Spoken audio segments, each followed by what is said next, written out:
আসসালামু আলাইকুম এভরিওয়ান, আশা করি সবাই ভালো আছেন। আজকে আমরা কথা বলবো আপনাদের সাথে আর একটা কান্ট্রি নিয়ে, সেটা হচ্ছে আয়ারল্যান্ড নিয়ে। আপনারা সবাই জানেন যে আয়ারল্যান্ড একটা অন্যতম টপ কান্ট্রি। আলাদা করে যদি রাষ্ট্র হয় সেখানে কিন্তু এটার পিআর ফ্যাসিলিটিস নিউজিল্যান্ডের মধ্যে, সেটা আমি বলবো যে পিআর ফ্যাসিলিটিস, ওদের ইনকাম সোর্স, ওদের এডুকেশন লেভেল, ওদের পিআর ফ্যাসিলিটিস এবং হচ্ছে আদার যে ইনকামগুলো সেগুলো কিন্তু খুবই ভালো। সো একদম স্টুডেন্টের জন্য এটা খুবই প্লাস পয়েন্ট। আর হচ্ছে একজন স্টুডেন্ট যখন অ্যাপ্লিকেশন করতে যায় আয়ারল্যান্ডের জন্য, তাদের আসলে এডুকেশন লেভেলটা খুব ভালো। সো যেহেতু আমরা স্টুডেন্ট ভিসা নিয়ে কাজ করছি, সো এডুকেশন প্রায়োরিটিটা হচ্ছে আমাদের সবচেয়ে বেশি প্রায়োরিটি। আয়ারল্যান্ডের জন্য কী লাগছে আপনার? আয়ারল্যান্ডের জন্য একটা স্টুডেন্টের 60% মার্কস মিনিমাম লাগছে।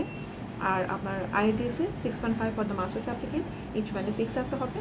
মাস্টার্স অ্যাপ্লিকেন্ট হচ্ছে ব্যাচেলার অ্যাপ্লিকেন্টের জন্য 6 থাকতে হবে, ইচ ব্যান্ডে 5.5। সো এটা হচ্ছে মোটামুটি আয়ারল্যান্ডের ক্যাটাগরি। এছাড়া আপনারা ডুওলিঙ্গোতে অ্যাপ্লাই করতে পারছেন, কিন্তু ডুওলিঙ্গোর পয়েন্টটা হচ্ছে আপনার ইকুইভ্যালেন্ট টু যেটা আসবে আপনার আইএলটিএসের মতো, সেটা কিন্তু আপনাদেরকে অ্যাকসেপ্ট করতে পারেন। এছাড়াও পিটি টোফেল দিয়েও কিন্তু আপনারা অ্যাপ্লিকেশন করতে পারেন, সেক্ষেত্রে ইকুইভ্যালেন্ট টু আইএলটিএস যে মার্কস থাকবে সেক্ষেত্রে কিন্তু আপনারা আয়ারল্যান্ডে অ্যাপ্লিকেশন করতে পারছেন। পাবলিক প্রাইভেট বোথ ইউনিভার্সিটিগুলোতেই আমরা অ্যাপ্লিকেশন করছি। টিউশন ফিস পড়বে অ্যাভারেজ আপনার আপ টু হচ্ছে 24,000 বা 25,000 ইউরোর মতো। সেটা আপনার 9 থেকে 10 থেকে শুরু হয়, স্টার্টিং হয়, এবং 25,000 পর্যন্ত 1 বছর ফিসটা কিন্তু আপনি পে করতে পারবেন। পুরোটাই কিন্তু আপনাকে ভিসা হওয়ার আগে পে করতে হবে আয়ারল্যান্ডের জন্য। সো এটা একটা বড় ব্যাপার যে আপনাকে ফুল পেমেন্টটাই ভিসা হওয়ার আগে কিন্তু পেমেন্ট করতে পারছেন। আর আয়ারল্যান্ডের আরেকটা ব্যাপার হচ্ছে, আয়ারল্যান্ডের অ্যাম্বাসি হচ্ছে ইন্ডিয়াতে, সেক্ষেত্রে আপনাকে গিয়ে স্টে করতে হবে না, আপনি জমা দিয়ে চলে আসবেন এবং আপনার যখন ভিসা ডিসিশন হবে তখন আপনি গিয়ে আবার পাসপোর্টটা নিয়ে আসবেন। সো পোল্যান্ড বা আদার্স কান্ট্রিগুলোর জন্য যেরকম স্টে করতে হয়, আয়ারল্যান্ডে কিন্তু আপনাকে স্টে করতে হবে না।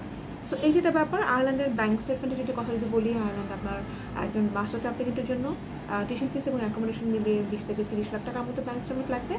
আর যদি আপনার ব্যাচেলর অ্যাপ্লিকেন্টে বলি তাহলে মিনিমাম 40 থেকে 50 লাখ টাকার মতো ব্যাঙ্ক স্টেটমেন্ট লাগবে, কারণ টিউশন ফিস এবং অ্যাকোমোডেশন কস্ট তো আসলে অনেক বেশি। তো সেই অনুযায়ী আপনাকে কিন্তু ব্যাঙ্ক স্টেটমেন্ট দেখাতে হবে। 3 মাসের ম্যাচুরিটি হলে আপনাকে সোর্স অফ ফান্ড দেখাতে হবে। 3 মাসের বেশি ম্যাচুরিটি হলে আপনাকে সোর্স অফ ফান্ড, 6 মাসের মধ্যে হলে আপনাকে সোর্স অফ ফান্ড দেখাতে হবে না, সেক্ষেত্রে ইনকাম সোর্স, স্টিং ট্যাক্স সার্টিফিকেট কিন্তু আপনাদেরকে দেখাতে হচ্ছে। আয়ারল্যান্ডের অ্যাপ্লিকেশন ফিস আছে আপনার 50 থেকে 100 মতো। আর এরপরে অ্যাডমিশন ফি চলে আসলে ইন্টারভিউ হওয়ার পর বা ইন্টারভিউ নাও হতে পারে, অফারটা আসার পর টিউশন ফিস পে করার পর আপনাকে মেডিকেল করতে হবে। আপনার অ্যাম্বাসি ফি আছে 10,000, মেডিকেল 10,000 টাকার মতো, এবং হচ্ছে আপনাকে এর সাথে আপনাদের আছে ইন্স্যুরেন্স আছে একটা। ইন্স্যুরেন্স আসলে ডিপেন্ড করে কত পড়ছে কোম্পানির ক্যাটাগরির উপর।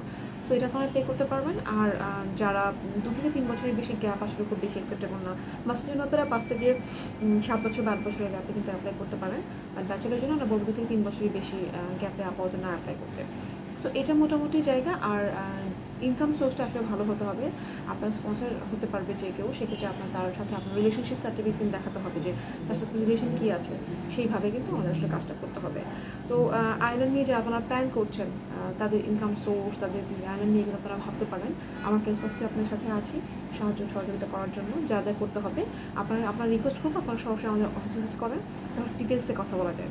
সো ভালো থাকবেন সবাই, ইনশাআল্লাহ কথা হবে আবার নেক্সট কোনো ভিডিওতে। আল্লাহ হাফিজ।